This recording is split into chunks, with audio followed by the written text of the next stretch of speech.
Gauge in knitting. The yarns that you purchase are going to give you a bunch of information here. And the gauge is if you make a 4-inch square swatch.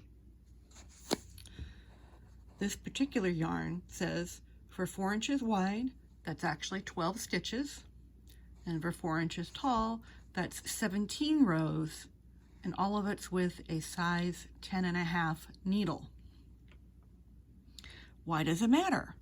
Well, if I make my little gauge swatch, 12 by 17, using a 10.5, and my swatch ends up being smaller, we'll say 3 inches square, I'm knitting smaller than the pattern, I'm going to end up with a smaller project. So I might switch to a size 11 needle, or maybe even a 13 needle, so that I will get 12 stitches, 17 rows to make my 4-inch square. Right? Goes the other way as well.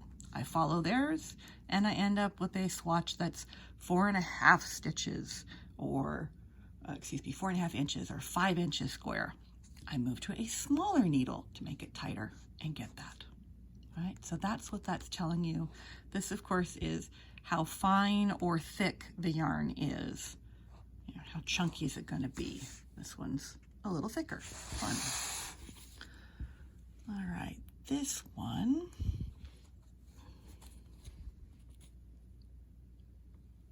tells me for my 4-inch square, 17 stitches by, I think that's 25 rows. It's kind of small, using a size US 8 or 5mm needle. All right. More stitches, more rows, because this yarn, even though I don't have a picture of it for you right now, is smaller than that yarn. So that's what it's telling you.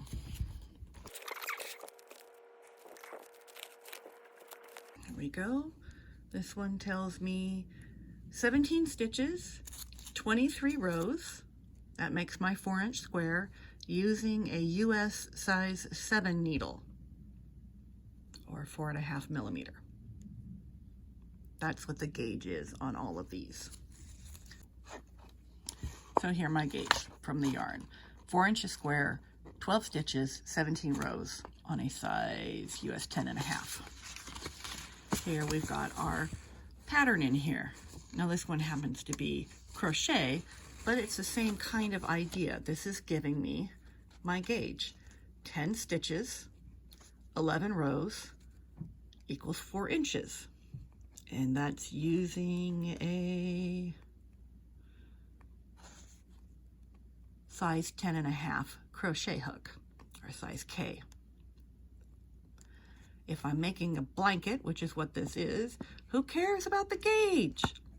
Well, in this case now, I'm still looking at how much yarn I'm going to need and how big my finished project is. In this case, 50 by 55. So a nice little lap blanket. So if my gauge is smaller when I make it, I'm going to get a smaller blanket. If it's bigger, get a bigger blanket, but I'm probably going to run out of yarn. So it does make a difference.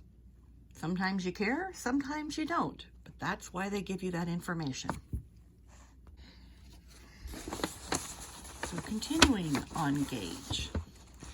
This one does not give us an exact yay many stitches by yay many rows gauge. She does tell us that she's using size 6 needles and this particular yarn, which is actually what I've been using. All right, this stuff. So it's telling me on a smaller yarn with a really small needle, that's how I'll get this design.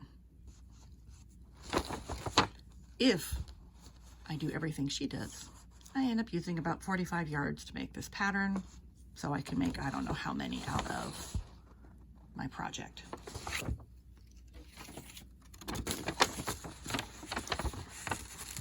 This one, again, she doesn't give us gauge, but it's a dishcloth, right?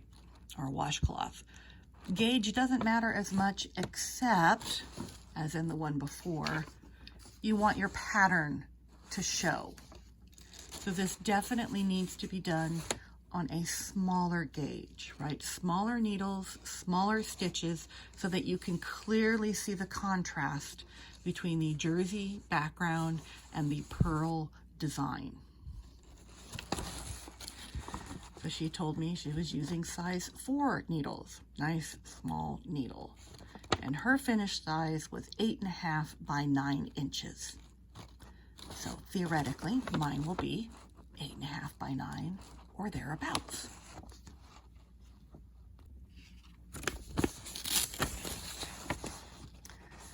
Now this one is telling us we're going to make this cool chevron pattern, and that it's any gauge, any size, right? Knitting needles, whatever size needle is appropriate for the yarn. Well, that's when you look at those little labels again. And this yarn says you want a size 8 knitting needle to get a nice effect.